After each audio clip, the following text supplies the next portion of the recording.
spiritual achievement. Which they call enlightenment. Expanding consciousness. Yes, I know what you mean. It's very interesting that you just got through describing fear of being left behind. Yes, sir. Now we're fearing that we'll never arrive. Arrive. Yes, please Same go on. Thing. Yes. Then there is the fear of not being,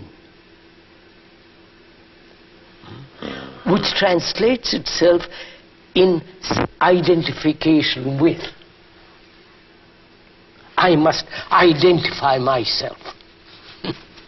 In order to be. To be. Let me identify myself with my country. And I say to myself, that's too stupid. Then I say I must identify myself with God, which I've invented. God has not made man in his image. Man has made God in his image. Yes, I follow you. So, not being, not achieving, not arriving, brings about tremendous sense of uncertainty, tremendous sense of not being able to fulfill, not being able to be with. And the cry, I must be myself. Do my own thing. My own thing, which is rubbish. So there are all these fears, both logical fears, irrational fears, neurotic fears, and fears of survival, physical survival. So, now how do you deal with all these fears and many more fears which you can't go into, which we will presently? How do you deal with them all? One by one? Well, you would just be in the mournful round of fragmentation if you did that. Yeah. And also there is the fear, hidden fears. Yes. Which are much more active. But continual bubbling up from below. When I'm not conscious, they take over. That's right. So how am I to deal first with the obvious fears which we have described? Shall I deal it one by one? First secure myself. You follow? Yes. Or take loneliness and tackle that, come to grips with it, go beyond it and so on. Or is there a way of dealing with fear, not with the branches of it, but with the root of it? Because if I take each leaf, each branch, it'll take all my lifetime. And if I begin to analyze my fears, then that very analysis becomes a paralysis. And then I even fear that I might not have analyzed correctly. Correctly. And I'm caught over and over again. So how shall I deal with this problem? As a whole, not just parts of it, fragments of it. Isn't there a hint about how it might be dealt with? Of course, when I say hint here, I mean terribly slight. I don't think I would call it a pointer.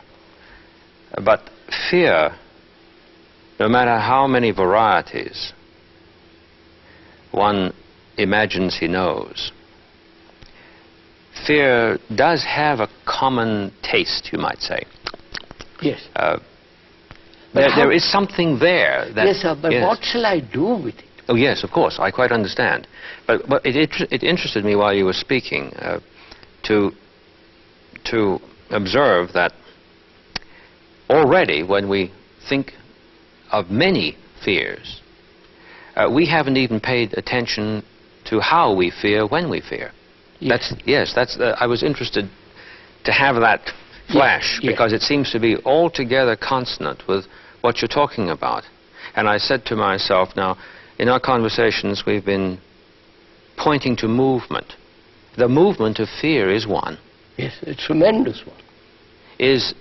And it is a unified field of destruction. It is the common factor of every human being. The whole thing, yes, exactly, exactly. Whether a man lives in Moscow or in India or in any place, it is the common thing of this fear. And how shall he deal with it? Because unless the mind is free of fear, really, not verbally or ideologically, absolutely be free of fear. And it is possible to be free, completely of fear. I'm saying this not as a theory, but I know it. I've gone into it very deeply. Actual. Yes. Now, how shall I deal with this? So I ask myself, what is fear? Not the objects of fear or the expressions of fear. No, or the instant reaction to danger. No. What is fear?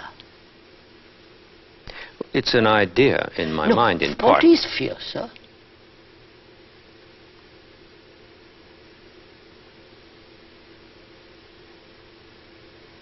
If we have said it's an abiding...